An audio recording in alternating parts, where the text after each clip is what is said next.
വിശുദ്ധ യൗസേ പിതാവിനോടുള്ള പ്രതിഷ്ഠ 10-ാം ദിവസം. എഫേസ്യർക്ക് എഴുതിയ ലേഖനം 5-ാം അധ്യായം 25-ാം വാക്യം. ഭർത്താക്കന്മാരെ, ക്രിസ്തു സഭയെ സ്നേഹിക്കുകയും അവൾക്കു വേണ്ടി സ്വയം സമർപ്പിക്കുകയും ചെയ്തതുപോലെ നിങ്ങളുടെ ഭാര്യമാരെ സ്നേഹിക്കുവിൻ. മാർ യൗസേ പിതാവ് സദ്ഗുണങ്ങളുടെ മാതൃകയാണ്. സ്നേഹത്തിൻ്റെ വലിയ നേതൃത്വം നൽകുന്നവനുമാണ്. യഥാർത്ഥ നേതൃത്വം എന്ന് പറയുന്നത് നിയന്ത്രണമോ അധികാരമോ അല്ല, അത് സ്നേഹത്തെക്കുറിച്ചാണ്. മാർ യൗസേ പിതാവിൽ നിറഞ്ഞു നിന്നിരുന്നത് സ്നേഹമായിരുന്നു. ആ സ്നേഹത്തിൽ നിന്നുള്ളൊരു നേതൃത്വമാണ് മാർ യൗസേ പിതാവ് നൽകിയത്. വിശുദ്ധ യൗസേ പിതാവ് ഒരിക്കലും, പ്രത്യേകിച്ച് നമ്മുടെ തിരുവെഴുത്തുകളിൽ രേഖപ്പെടുത്തിയിട്ടുള്ള ഒരു വാക്കും സംസാരിച്ചിട്ടില്ല എന്നുള്ളതാണ്. എന്നിട്ടും അദ്ദേഹത്തിൻ്റെ പ്രവർത്തനങ്ങൾ വളരെയധികം സംസാരിച്ചു. വിശുദ്ധ ഗ്രന്ഥത്തിൽ വിശുദ്ധ യൗസേ പിതാവ് സംസാരിക്കുന്നതായിട്ട് ഒരു വാക്കും നമ്മൾ കാണുന്നില്ല, ഒരു വാക്കും. അവൻ അതിനെക്കുറിച്ച് ചിന്തിച്ചു കൊണ്ടിരിക്കെ എന്നൊക്കെയാണ് നമ്മൾ കേട്ടിരിക്കുന്നത്. കർത്താവിൻ്റെ ദൂതൻ നിദ്രയിലായിരിക്കുമ്പോൾ കർത്താവിൻ്റെ ദൂതൻ അവനോട് സംസാരിച്ചു എന്നൊക്കെയാണ് നമ്മൾ കേട്ടിട്ടുള്ളൂ. ഒരിക്കലും മാർ യൗസേപ്പ് സംസാരിച്ചു എന്ന് പറഞ്ഞ തിരുവെഴുത്തുകളൊന്നും നമ്മൾ കാണുന്നില്ല. എന്നിട്ടും അവൻ്റെ മൗനത്തിലും വലിയൊരു അർത്ഥമുണ്ട് എന്ന് സുവിശേഷം പഠിപ്പിക്കുന്നുണ്ട്. പക്ഷെ അവൻ്റെ പ്രവർത്തനങ്ങൾ വളരെയധികം സംസാരിച്ചു എന്നുള്ളതാണ്. മാർ യൗസേപ്പ് മറിയത്തെയും ഈശോയെയും ശക്തിയോടെയും വിനയത്തോടെയും ത്യാഗമനോഭാവത്തോടെയും നിറഞ്ഞ ഹൃദയത്തോടെ സ്നേഹിച്ചു, നയിച്ചു എന്നുള്ളത് അതാ മനസ്സിലാക്കേണ്ടത്. ഒരു ഭർത്താവ് തൻ്റെ ഭാര്യയെ എങ്ങനെ സ്നേഹിക്കണമെന്ന് മാർ യൗസേപ്പ് പഠിപ്പിക്കുകയാണ്. മക്കളെ എങ്ങനെ സ്നേഹിക്കേണ്ടതെന്ന് പഠിപ്പിക്കുകയാണ്. ശക്തിയോടെ ഉണ്ടാവണം, അധികാരമുണ്ടാവണം. ശക്തിയോടെ, വിനയത്തോടെ, ത്യാഗം നിറഞ്ഞ ഹൃദയത്തോടെ ആണ് ഒരു ഭർത്താവ് തൻ്റെ ഭാര്യയെ, മക്കളെ സ്നേഹിക്കേണ്ടത്, നയിക്കേണ്ടത്. അവനൊരിക്കലും ശ്രദ്ധ ആവശ്യപ്പെട്ടിട്ടില്ല. മാർ യൗസേപ്പിലേക്ക് എല്ലാവരും ശ്രദ്ധ കൊണ്ടുവരണമെന്ന്, അല്ലെങ്കിൽ അവൻ്റെ ത്യാഗത്തെക്കുറിച്ച് എല്ലാവരും പ്രഘോഷിക്കണമെന്ന് മാർ യൗസേപ്പ് ഒരിക്കലും ആവശ്യപ്പെട്ടിട്ടില്ല. മാർ യൗസേപ്പിൻ്റെ സ്വഭാവം എന്ന് പറയുന്നത് അവനെപ്പോഴും ദൈവത്തെ അനുസരിക്കുന്നതും ശാന്തമായ ഒരു ധൈര്യത്തോടും ഭക്തിയോടും കൂടി തൻ്റെ കുടുംബത്തെ സേവിക്കുകയും ചെയ്തു എന്നുള്ളതാണ്. വലിയൊരു രഹസ്യമാണത്, ശാന്തമായ ധൈര്യം. നമ്മൾ പലപ്പോഴും ധൈര്യം കാണിക്കുന്നത് എങ്ങനെയാണ്? ധൈര്യമുണ്ടെന്ന് കാണിക്കാൻ വേണ്ടി ആക്രോശിക്കുകയാണ്, പേടിപ്പിക്കുകയാണ്. സത്യത്തിൽ ധൈര്യമുള്ളവൻ ആക്രോശിക്കില്ല. അവനേറ്റവും കൂടുതൽ ശാന്തനാവുകയുള്ളൂ.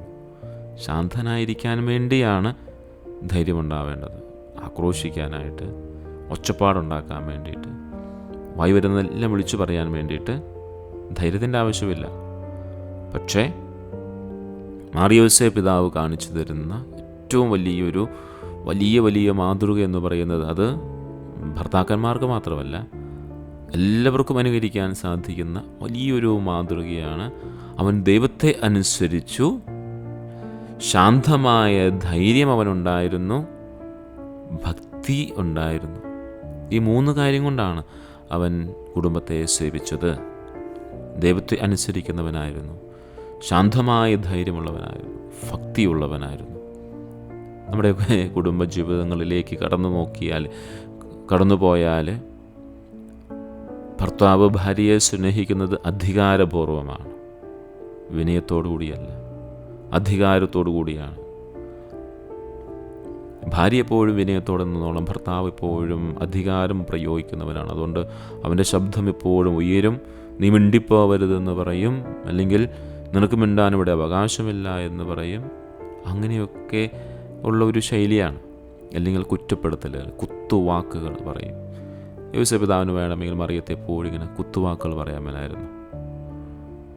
ഞാനായിട്ട് അങ്ങ് അംഗീകരിച്ചെന്ന് മാത്രമേ ഉള്ളൂ. എനിക്കത്ര സഹിക്കുന്നൊന്നുമില്ല, എനിക്കെല്ലാം മനസ്സിലാവുന്നുണ്ട്. പിന്നെ മക്കളെ ഓർത്ത് ഞാനങ്ങോട്ട് വിട്ടു തരുന്നതാണ് എന്നൊക്കെ വേണമെങ്കിൽ മാർ യോസേപ്പിന് പറയാമായിരുന്നു അല്ലേ.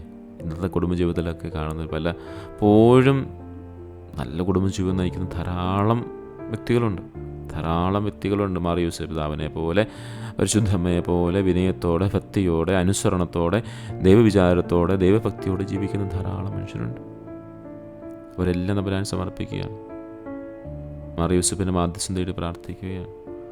പക്ഷെ നമ്മുടെ ജീവിതത്തിൽ പ്രത്യേകിച്ച് മാർ യോസേപ്പിൻ്റെ മാധ്യസ്ഥം തേടുമ്പോൾ അത് കുടുംബജീവിതം നയിക്കുന്നവർ മാത്രമല്ലെന്നേ, അച്ഛന്മാരും സന്യസ്തരും അൽമായ പ്രേക്ഷിതരും എല്ലാവരും ഒരുപോലെ മാർ യോസേപ്പ് പിതാവിൻ്റെ മധ്യസ്ഥം യാചിക്കുന്നവരാണ്, മധ്യസ്ഥം തേടുന്നവരാണ്. എന്തുകൊണ്ടെന്നറിയോ? മാർ യോസേപ്പ് പിതാവിൻ്റെ ആ വലിയൊരു പുണ്യം നമ്മൾ സ്വന്തമാക്കിയാൽ മതി. അവൻ്റെ പ്രവൃത്തിയിലൂടെയാണ് അവൻ കൂടുതൽ നമ്മൾ സംസാരിച്ചത്. രണ്ടാമത്തെ കാര്യം എന്ന് പറയുന്നത്, അവൻ ദൈവത്തെ അനുസരിക്കുന്നവനായിരുന്നു, ശാന്തമായ ധൈര്യമുള്ളവനായിരുന്നു, ഭക്തിയുള്ളവനായിരുന്നു, അങ്ങനെ കുടുംബത്തെ സേവിച്ചവനായിരുന്നു, തന്നെ ഏൽപ്പിച്ച ഉത്തരവാദിത്തങ്ങളും ഭംഗിയായിട്ട് നിർവഹിച്ചവനായിരുന്നു. ക്രിസ്തു സഭയെ സ്നേഹിച്ചതുപോലെ ഭാര്യമാരെ സ്നേഹിക്കാൻ ആവശ്യപ്പെടുകയാണ്. അത് നിസ്വാർത്ഥമായതായിരിക്കണം, ത്യാഗപൂർണമായതായിരിക്കണം, അചഞ്ചലമായ സ്നേഹമായിരിക്കണം. ഈ വിളി വിവാഹ ജീവിതത്തിൽ മാത്രം ഒരുങ്ങുന്നൊരു കാര്യമല്ല. നേതൃസ്ഥാനത്തുള്ള ഏതൊരാൾക്കും ഇതൊരു മാതൃകയാണ്. സ്നേഹത്തിലൂടെ നയിക്കുക, അഹങ്കാരത്തിലൂടെയല്ല. സ്നേഹത്തിലൂടെ നയിക്കുക, സേവനത്തിലൂടെ നയിക്കുക, അധികാരത്തിലൂടെയല്ല. സ്നേഹത്തിലൂടെ നയിക്കണം, അഹങ്കാരത്തിലൂടെ നമ്മളല്ല നയിക്കേണ്ടത്. സേവനത്തിലൂടെ നയിക്കണം, അധികാരത്തിലൂടെയല്ല നയിക്കേണ്ടത്. നിങ്ങളൊരു കുടുംബത്തെ നയിക്കുകയാണെങ്കിലും, ഒരു ടീമിനെ നയിക്കുന്ന നേതാവാണെങ്കിലും, നിങ്ങളുടെ ചുറ്റുമുള്ളവരെ സ്വാധീനിക്കുകയാണ് എങ്കിൽ അത് സ്നേഹത്തിൻ്റെ അടിസ്ഥാനത്തിലായിരിക്കണം സ്വാധീനിക്കേണ്ടത്. പണമുള്ളത് കൊണ്ടോ അധികാരമുള്ളത് കൊണ്ടോ ഒന്നുമല്ല ആരെയും സ്വാധീനിക്കേണ്ടത്. സ്നേഹം കൊണ്ട് സ്വാധീനിക്കാൻ സാധിക്കണം, സ്നേഹത്തിൻ്റെ ഒരു നേതൃത്വം കൊടുക്കാൻ സാധിക്കണം. എന്നാൽ മറ്റുള്ളവരെ ഒന്നാമതായി നമ്മൾ കാണുന്നതുകൊണ്ടാണ്. സംസാരിക്കുന്നതിനേക്കാൾ കൂടുതൽ ശ്രദ്ധിക്കുന്നവനായിരിക്കണം. നമ്മുടെ കൂടെ ജോലി ചെയ്യുന്നവർക്ക്, അല്ലെങ്കിൽ നമ്മുടെ കീഴിൽ ജോലി ചെയ്യുന്നവർക്ക്, അല്ലെങ്കിൽ നമ്മുടെ ഒപ്പം ജോലി ചെയ്യുന്നവർക്ക്, അവർക്കൊക്കെ കുറേ സംസാരിക്കാൻ നമ്മോട് കാണും. പക്ഷെ അവരൊന്ന് ശ്രവിക്കാൻ, അവരൊന്ന് ശ്രദ്ധിക്കാൻ പലപ്പോഴും നമുക്ക് സാധിക്കാതെ പോകും. അതാണ് വലിയ നേതൃത്വം എന്ന് പറയുന്നത്. കുടുംബജീവിതത്തിൽ മാത്രമല്ല, ഏത് ഓഫീസിലായാലും, ഏത് സ്ഥലത്തായാലും, കളിക്കളത്തിലായാലും, ജോലി സ്ഥലത്തായാലും, കുടുംബജീവിതത്തിലായാലും, ഓഫീസിലായാലും, എവിടെയുമൊക്കെ ഉണ്ടാവേണ്ട ഒരു കാര്യം സ്നേഹത്തിൻ്റെ ഒരു നേതൃത്വമാണ് ഉണ്ടാവേണ്ടത്. ഏൽപ്പിക്കപ്പെട്ടവരുടെ നന്മയ്ക്കായി ത്യാഗം ചെയ്യാൻ തയ്യാറാകണമെന്നാണ് മാർ യോസേപ്പ് നമ്മെ ബോധ്യപ്പെടുത്തുക. നമുക്കത് സാധിക്കുന്നുണ്ടോ? ഈ സ്നേഹപിതാവിൻ്റെ 2-3 ഗുണങ്ങൾ നമ്മൾ ഇന്ന് മനസ്സിലാക്കുന്നത് നല്ലതാണ്. ഈ ഒരു ചിന്തയുടെ സമയത്തൊന്ന് നിസ്വാർത്ഥതയാണ്. മറ്റുള്ളവരുടെ ആവശ്യങ്ങൾ തങ്ങളുടേതിനേക്കാൾ മുന്നിൽ വയ്ക്കുന്ന ഒരു നിസ്വാർത്ഥതയോടെ മാർ യോസേപ്പിനെ നമ്മൾ കാണുക. ദൈവത്തിൻ്റെ ആഗ്രഹത്തെ തൻ്റെ അപമാനത്തെക്കാളോ അല്ലെങ്കിൽ പേര് പോകുമെന്നുള്ള പേടിയേക്കാളൊക്കെ ഉപരിയായിട്ട് ദൈവത്തിൻ്റെ ഒരു പദ്ധതിയെ മുമ്പിൽ കണ്ടുകൊണ്ട് നിസ്വാർത്ഥതയോടെ മറിയത്തിൻ്റെ ഒരു നന്മയെ മനസ്സിലാക്കിക്കൊണ്ട് അവളുടെ ജീവിതത്തിൽ ഭദ്രത ഉണ്ടാകാൻ വേണ്ടി അവരുടെ ആവശ്യം മനസ്സിലാക്കിക്കൊണ്ട് നിസ്വാർത്ഥതയോടെ സേവനം ചെയ്തു, നയിച്ചു, അല്ലെങ്കിൽ സ്നേഹിച്ചു എന്നുള്ളതാണ്. 2 ത്യാഗമാണ്. മറ്റുള്ളവരുടെ നന്മയ്ക്കായി സ്വയം നൽകുകയാണ്.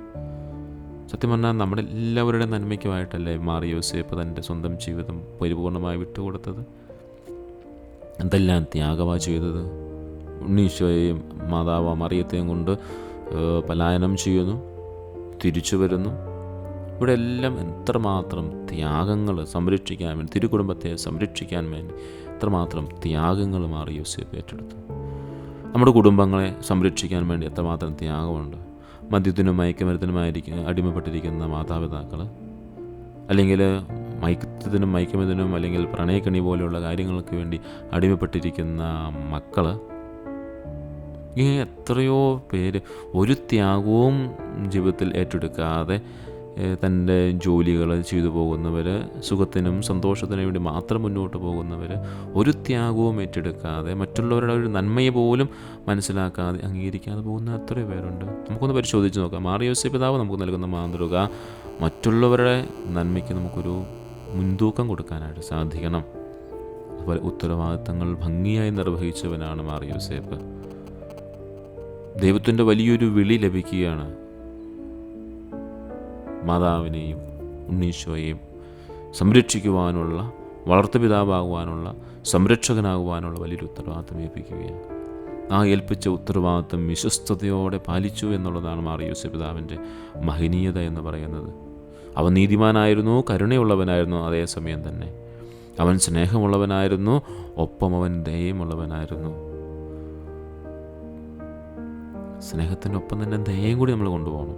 സ്നേഹത്തിൻ്റെ ഒപ്പം നമ്മൾ പിന്നെ പരാതിയായിട്ടല്ല പോകേണ്ടത്. നമ്മൾ ചിലരൊക്കെ ഭയങ്കരമായിട്ട് നമുക്ക് സ്നേഹിച്ചിട്ട് പരാതി പറിച്ചില്ല, ഇങ്ങനെ പദം പറഞ്ഞുകൊണ്ടേയിരിക്കും. ഞാൻ മാത്രം സ്നേഹിക്കുന്നു ഇങ്ങനെ പദം പറഞ്ഞുകൊണ്ടേയിരിക്കും. പക്ഷേ ഉത്തരവാദിത്വം നിർവഹിച്ചിട്ട് ശാന്തമായി കടന്നുറങ്ങാൻ സാധിക്കുന്ന മാറിയോസേപ്പ് പിതാവ് നമ്മൾ കണ്ടെത്തണം. വിനയം, അതാണ് മാറിയോസേപ്പ് പിതാവിൻ്റെ മറ്റൊരു കാര്യം. സേവനത്തിലൂടെയാണ്. അവൻ പദവിയൊന്നും നോക്കിയില്ല. ഈശോയുടെ വളർത്തു പിതാവെന്ന് മാത്രമേ ഉള്ളൂ. വിനയം ആ പുണ്യവാൻ്റെ മനസ്സിൽ, ജീവിതത്തിലുണ്ടായിരുന്നു എന്നുള്ളത്. ഇന്ന് നമുക്ക് കൂടുതൽ സ്നേഹത്തോടെ നമ്മുടെ ജീവിതത്തെ നയിക്കുവാനായിട്ട് വഴി കാണിക്കണമേ എന്ന് മാറിയോസേപ്പ് പിതാവിനോട് പ്രാർത്ഥിക്കാം. നമ്മുടെ വീട്ടിലോ കമ്മ്യൂണിറ്റിയിലോ ജോലി സ്ഥലങ്ങളിലോ ഉള്ള ഒരാൾക്ക് ഒരു സേവനത്തിൻ്റെ പ്രവൃത്തി, ഹൃദയത്തിൽ സ്നേഹപൂർവ്വം ഒരു സേവന പ്രവൃത്തി നമുക്ക് ചെയ്തു കൊടുക്കാം. പകരമൊന്നും പ്രതീക്ഷിക്കാതെ, ഒരു പ്രതിഫലവും പ്രതീക്ഷിക്കാതെ നമുക്ക് സ്നേഹത്തോടെ, അഭിമാനത്തോടെ ഈ ഒരു കാര്യം ചെയ്യണം. സ്നേഹത്തോടെ ചെയ്യണം, അഭിമാനത്തോടെ ചെയ്യണം, വിനയത്തോടെ ചെയ്യണം, ഹൃദയത്തിൽ സ്നേഹം നിറച്ചുകൊണ്ട് ചെയ്യണം. ഒന്ന് ചെയ്തു നോക്കിയാലോ? ഒരു സേവനം ചെയ്തു കൊടുത്താലോ? ക്രിസ്തുവിൻ്റെ ത്യാഗപൂർണമായ സ്നേഹത്തെ എൻ്റെ ജീവിതത്തിൽ കൂടുതലായി ഞാൻ സ്വീകരിക്കാനായിട്ടുള്ള ചില തീരുമാനങ്ങൾ നമുക്കെടുക്കാം. അതെങ്ങനെയാണ്? കർത്താവേ, എൻ്റെ വീട്ടിലും എൻ്റെ ഭവനത്തിലും ഞാനായിരിക്കുന്നിടത്തും ജീവിതത്തിൻ്റെ എല്ലാ മേഖലകളിലും എന്നെ നിസ്വാർത്ഥനായൊരു നേതാവാക്കി മാറ്റണമേ എന്ന് പ്രാർത്ഥിക്കുന്നു. സ്നേഹത്തോടെ നയിക്കുവാനും, വിനയത്തോടെ സേവിക്കുവാനും, സ്തുതി തേടാതെ സ്വയം സമർപ്പിക്കുവാനും എന്നെ പഠിപ്പിക്കണമേ. നിശബ്ദത ശക്തിയോടെയും അങ്ങിലുള്ള അഗാധമായ വിശ്വാസത്തോടെയും നയിച്ച വിശുദ്ധ യോസേപ്പ് പിതാവിൻ്റെ മാതൃക ഞാനും പിന്തുടരാൻ ആഗ്രഹിക്കുന്നു.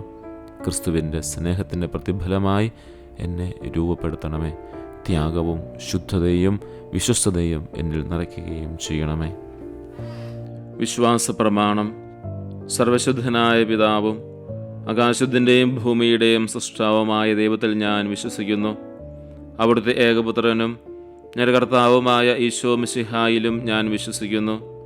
ഈ പുത്രൻ പരിശുദ്ധാത്മാവിനാൽ ഗർഭസ്ഥനായി കന്യകാമറിയത്തിൽ നിന്നും പിറന്ന് പന്തിയോസ് പിലാത്തോസിൻ്റെ കാലത്ത് പിടകൾ സഹിച്ച് കുരിശിൽ തറയ്ക്കപ്പെട്ട് മരിച്ച് അടക്കപ്പെട്ട് പാതാളങ്ങളിൽ ഇറങ്ങി മരിച്ചവരുടെ ഇടയിൽ നിന്നും മൂന്നാം നാൾ ഉയർത്തു സ്വർഗത്തിലേക്ക് എഴുന്നള്ളി സർവശക്തിയുള്ള പിതാവായ ദൈവത്തിൻ്റെ വലതുഭാഗത്ത് ഇരിക്കുന്നു.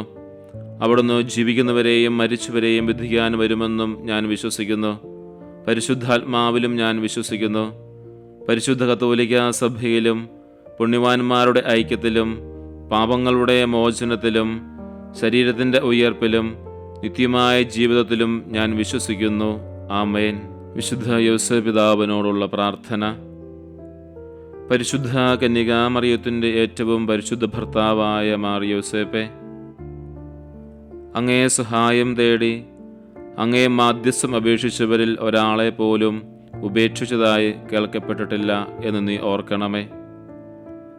അങ്ങയുടെ ശക്തിയിൽ പൂർണ്ണമായി ശരണപ്പെട്ടുകൊണ്ട് ഞാൻ അങ്ങേ സന്നിധിയിൽ ഓടിയണഞ്ഞ് അങ്ങേ സംരക്ഷണം യാചിക്കുന്നു. ഓ രക്ഷകൻ്റെ വളർത്തുപിതാവേ, എൻ്റെ എളിയ അപേക്ഷ ഉപേക്ഷിക്കാതെ അങ്ങേ മധ്യസ്ഥ ശക്തിയിൽ ദയാപൂർവം കേട്ട് ഉത്തരമരുളണമേ. ആമേൻ. ദൈവീക പുണ്യങ്ങൾക്കായുള്ള പ്രാർത്ഥന. ഈശോ മറിയം യോസേപ്പെ, എൻ്റെ ആത്മാവും ഹൃദയവും നിങ്ങൾക്ക് ഞാൻ സമർപ്പിക്കുന്നു. ഈശോ, മറിയം, യോസേപ്പേ, എൻ്റെ ആത്മാവും ഹൃദയവും നിങ്ങൾക്ക് ഞാൻ സമർപ്പിക്കുന്നു. ഈശോ, മറിയം, യോസേപ്പേ, എൻ്റെ ആത്മാവും ഹൃദയവും നിങ്ങൾക്ക് ഞാൻ സമർപ്പിക്കുന്നു. മഹത്വവാനായ മാർ യോസേപ്പേ, വിശ്വാസമെന്ന പുണ്യം എൻ്റെ ആത്മാവിൽ ജനിക്കുവാനും വളരുവാനും വർദ്ധിക്കുവാനും ഫലം ചെയ്യുവാനും എന്നെ സഹായിക്കണമേ. സ്വർഗസ്ഥനായ ഞങ്ങളുടെ പിതാവേ, അങ്ങയുടെ നാമം പൂജിതമാകണമേ. അങ്ങയുടെ രാജ്യം വരണമേ. അങ്ങയുടെ തിരുമനസ് സ്വർഗ്ഗത്തിലെ പോലെ ഭൂമിയിലുമാകണമേ. അന്നു വേണ്ടുന്ന ആഹാരം ഇത് ഞങ്ങൾക്ക് തരണമേ. ഞങ്ങളുടെ കടക്കാരോട് ഞങ്ങൾ ക്ഷമിച്ചതുപോലെ ഞങ്ങളുടെ കടങ്ങളും പാപങ്ങളും ഞങ്ങളോടും ക്ഷമിക്കണമേ. ഞങ്ങൾ പ്രലോഭനത്തിൽ വീഴാനിടയാകരുതേ. ദുഷ്ടാരൂപിയിൽ നിന്നും ഞങ്ങളെ രക്ഷിക്കണമേ. പിതാവിനും പുത്രനും പരിശുദ്ധാത്മാവിനും സ്തുതി, ആദിയിലെ പോലെ ഇപ്പോഴും എപ്പോഴും എന്നേക്കും. ആമേൻ. പരിശുദ്ധ റൂഹായെ, എൻ്റെ ഹൃദയത്തിൽ എഴുന്നള്ളി വരണമേ. ദൈവിക കാര്യങ്ങൾ കാണാൻ എൻ്റെ കണ്ണുകളെ തുറക്കണമേ. പരിശുദ്ധ റൂഹായെ, എൻ്റെ ഹൃദയത്തിൽ എഴുന്നള്ളി വരണമേ. ദൈവിക കാര്യങ്ങൾ ഗ്രഹിക്കാൻ എൻ്റെ മനസ്സിന് ശക്തി തരണമേ. അങ്ങനെ ഞാൻ ദൈവമഹത്വം അന്വേഷിക്കട്ടെ. എൻ്റെ ചിന്തകളും വാക്കുകളും പ്രവർത്തികളും വിശുദ്ധീകരിക്കപ്പെട്ട് ഞാൻ ദൈവത്തിൻ്റെ സ്വന്തമാകട്ടെ. മഹത്വവാനായ മാർ യോസേപ്പേ, ദൈവശരണം എന്ന പുണ്യം എൻ്റെ ആത്മാവിൽ ജനിക്കുവാനും വളരുവാനും വർദ്ധിക്കുവാനും ഫലം ചെയ്യുവാനും എന്നെ സഹായിക്കണമേ. സ്വർഗസ്ഥനായ ഞങ്ങളുടെ പിതാവേ, അങ്ങയുടെ നാമം പൂജിതമാകണമേ. അങ്ങയുടെ രാജ്യം വരണമേ. അങ്ങയുടെ തിരുമനസ് സ്വർഗ്ഗത്തിലെ പോലെ ഭൂമിയിലുമാകണമേ. അന്നു വേണ്ടുന്ന ആഹാരം ഇത് ഞങ്ങൾക്ക് തരണമേ. ഞങ്ങളുടെ കടക്കാരോട് ഞങ്ങൾ ക്ഷമിച്ചതുപോലെ ഞങ്ങളുടെ കടങ്ങളും പാപങ്ങളും ഞങ്ങളോടും ക്ഷമിക്കണമേ. ഞങ്ങൾ പ്രലോഭനത്തിൽ വീഴാനിടയാകരുതേ. ദുഷ്ടാരൂപിയിൽ നിന്നും ഞങ്ങളെ രക്ഷിക്കണമേ. പിതാവിനും പുത്രനും പരിശുദ്ധാത്മാവിനും സ്തുതി, ആദിയിലെ പോലെ ഇപ്പോഴും എപ്പോഴും എന്നേക്കും. ആമേൻ. പരിശുദ്ധ റൂഹായെ, എൻ്റെ ഹൃദയത്തിൽ എഴുന്നള്ളി വരണമേ. ദൈവിക കാര്യങ്ങൾ കാണാൻ എൻ്റെ കണ്ണുകളെ തുറക്കണമേ. പരിശുദ്ധ റൂഹായെ, എൻ്റെ ഹൃദയത്തിൽ എഴുന്നള്ളി വരണമേ. ദൈവിക കാര്യങ്ങൾ ഗ്രഹിക്കാൻ എൻ്റെ മനസ്സിന് ശക്തി തരണമേ. അങ്ങനെ ഞാൻ ദൈവമഹത്വം അന്വേഷിക്കട്ടെ.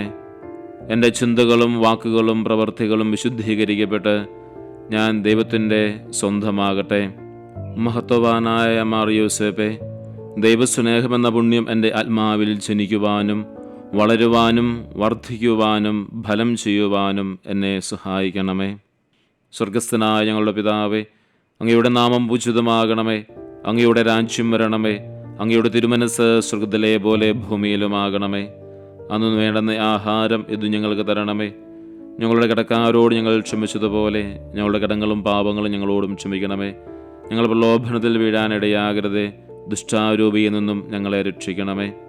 പിതാവിനും പുത്രനും പരിശുദ്ധാത്മാവിനും സ്തുതി, ആദിയിലെ പോലെ ഇപ്പോഴും എപ്പോഴും എന്നേക്കും. ആമേൻ. പരിശുദ്ധ റൂഹായെ, എൻ്റെ ഹൃദയത്തിൽ എഴുന്നള്ളി വരണമേ. ദൈവിക കാര്യങ്ങൾ കാണാൻ എൻ്റെ കണ്ണുകളെ തുറക്കണമേ.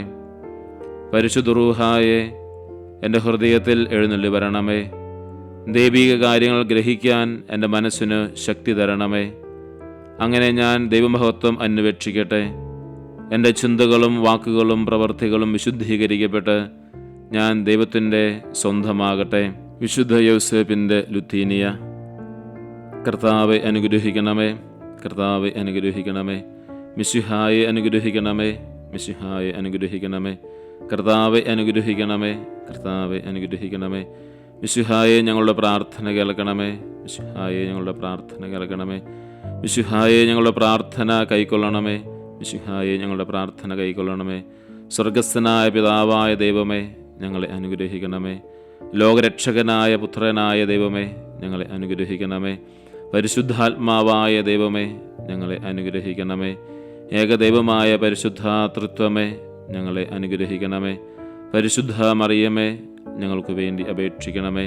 വിശുദ്ധ യൗസേപ്പേ, ഞങ്ങൾക്ക് വേണ്ടി അപേക്ഷിക്കണമേ. ദാവീദിൻ്റെ വിശിഷ്ട സന്താനമേ, ഞങ്ങൾക്ക് വേണ്ടി അപേക്ഷിക്കണമേ. പൂർവ്വപിതാക്കന്മാരുടെ വെളിച്ചമേ, ഞങ്ങൾക്ക് വേണ്ടി അപേക്ഷിക്കണമേ. ദൈവമാതാവിൻ്റെ വിരക്ത ഭർത്താവേ, ഞങ്ങൾക്ക് വേണ്ടി അപേക്ഷിക്കണമേ. പരിശുദ്ധ കന്യകയുടെ നിർമ്മലയായ കാവൽക്കാരനെ ഞങ്ങൾക്ക് വേണ്ടി അപേക്ഷിക്കണമേ.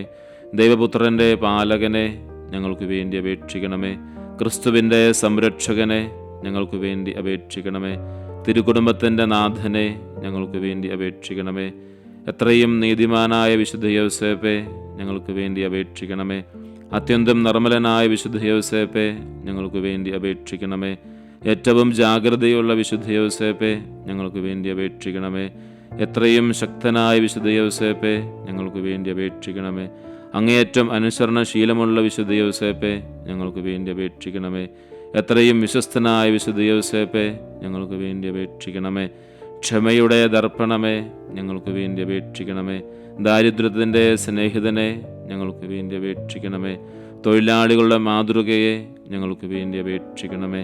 കുടുംബങ്ങളുടെ പിതാമഹനെ ഞങ്ങൾക്ക് വേണ്ടി അപേക്ഷിക്കണമേ. കന്യകകളുടെ സംരക്ഷകനെ ഞങ്ങൾക്ക് വേണ്ടി അപേക്ഷിക്കണമേ. കുടുംബങ്ങളുടെ ശക്തിയെ ഞങ്ങൾക്ക് വേണ്ടി അപേക്ഷിക്കണമേ. വേദനിക്കുന്നവരുടെ ആശ്വാസമേ ഞങ്ങൾക്ക് വേണ്ടി അപേക്ഷിക്കണമേ. രോഗികളുടെ പ്രത്യാശയെ ഞങ്ങൾക്ക് വേണ്ടി അപേക്ഷിക്കണമേ. പിശാചുകളുടെ പേടി സ്വപ്നമേ ഞങ്ങൾക്ക് വേണ്ടി അപേക്ഷിക്കണമേ. തിരുസഭയുടെ സംരക്ഷകനെ ഞങ്ങൾക്ക് വേണ്ടി അപേക്ഷിക്കണമേ. മരിക്കുന്നവരുടെ ശരണമേ ഞങ്ങൾക്ക് വേണ്ടി അപേക്ഷിക്കണമേ. ഭൂലോക പാപങ്ങൾ നീക്കുന്ന ദൈവത്തിൻ്റെ കുഞ്ഞാടെ കർത്താവെ ഞങ്ങളുടെ പാപങ്ങൾ ക്ഷമിക്കണമേ. ഭൂലോക പാപങ്ങൾ നീക്കുന്ന ദൈവത്തിൻ്റെ കുഞ്ഞാടെ കർത്താവെ ഞങ്ങളുടെ പ്രാർത്ഥന കേൾക്കണമേ. ഭൂലോക പാപങ്ങൾ നീക്കുന്ന ദൈവത്തിൻ്റെ കുഞ്ഞാടെ കർത്താവെ ഞങ്ങളെ അനുഗ്രഹിക്കണമേ. നമുക്ക് പ്രാർത്ഥിക്കാം. കർത്താവായ ഈശോയെ, അങ്ങ് ഏറ്റവും പരിശുദ്ധ മാതാവിൻ്റെ വിരക്ത ഭർത്താവായ വിശുദ്ധ യൗസേപ്പിൻ്റെ യോഗ്യതയാൽ ഞങ്ങൾക്ക് സ്വയം പ്രാപിക്കാൻ കഴിയാത്ത കൃപകൾ അങ്ങേയറ്റം അനുഗ്രഹിക്കപ്പെട്ട ഈ പുണ്യപിതാവിൻ്റെ മാധ്യസ്ഥത്തിലൂടെ പ്രാപിക്കുവാൻ ഞങ്ങൾക്ക് ഇടയാക്കണമേ എന്ന് താഴ്മയോടെ ഞങ്ങൾ യാചിക്കുന്നു. നിത്യം പിതാവും പുത്രനും പരിശുദ്ധാത്മാവുമായ സർവേശ്വര എന്നേക്കും. ആമേൻ.